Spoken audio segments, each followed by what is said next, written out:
Mali qui affrontait l'Afrique du Sud en clôture de cette journée après avoir souffert en première période. Les Aigles qui ont finalement fait la différence en l'espace de 6 minutes en deuxième période grâce à Amari Traoré, le joueur de la Real Sociedad, et puis Lassine Sinayoko qui lui évolue du côté d'Auxerre. La victoire donc 2-0 des Maliens. Mais attention parce que la première période elle n'a pas été si simple à négocier pour ces Maliens, François. Je trouve que effectivement le tournant du match, évidemment, c'est ce penalty qui est complètement raté par le joueur sud-africain Persito, hein, le meilleur joueur de cette équipe sud-africaine.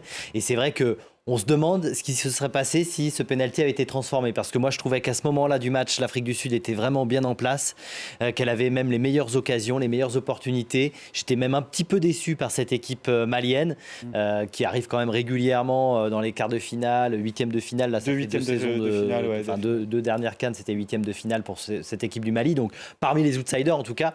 Et c'est vrai qu'après, sans doute que les Sud-Africains ont pris peut-être un peu un coup sur la tête et que les Maliens, après ce but marqué par Traoré, ils ont installé leur jeu et ils ont réussi à marquer ce deuxième but, toujours très très important.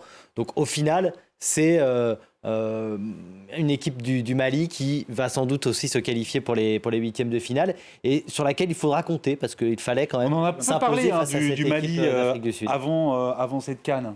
Oui, on en a peu parlé parce que effectivement, ils n'ont pas de gros résultats récemment, mais c'est une équipe qu'il faut attendre. Je pense aussi que la différence est peut-être faite sur le plan physique parce que c'est l'inconvénient de ces équipes qui jouent à 100% quasiment en Afrique du Sud, c'est que peut-être le niveau d'intensité, ils avaient tout donné au bout de l'heure de jeu, et après ça s'est vu d'ailleurs en deuxième période, il y avait plus de densité, plus d'impact dans les duels côté, et ils étaient clairement mieux en place. Les Maliens étaient mieux en place. Bon, à signaler quand même le super coup franc de Koïta parce qu'il faut le mettre là à ce moment sur le but de Traoré. Et puis après, c'est une belle équipe malienne. Et puis c'est ce mix là entre des joueurs formés localement qui réussissent à partir et des binationaux. Je trouve que c'est plutôt un bon mix. Ce qui est rassurant, c'est qu'ils sont arrivés à la CAN avec pas mal d'absents. Hein. Il y a pas mal de joueurs.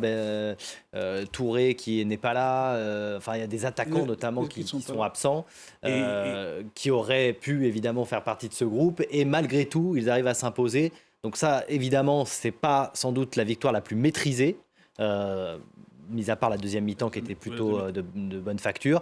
Mais c'est une victoire évidemment précieuse quand on voit que d'autres gros ont chuté ou ont eu bien du mal. C'est bien d'être évidemment un des favoris. Et juste pour ajouter, avec un Bissouma qui n'a pas été à la hauteur de ce qu'il nous montre depuis le début de la saison aujourd'hui. Donc effectivement, il y a de grands espoirs pour cette équipe malienne si elle continue à progresser.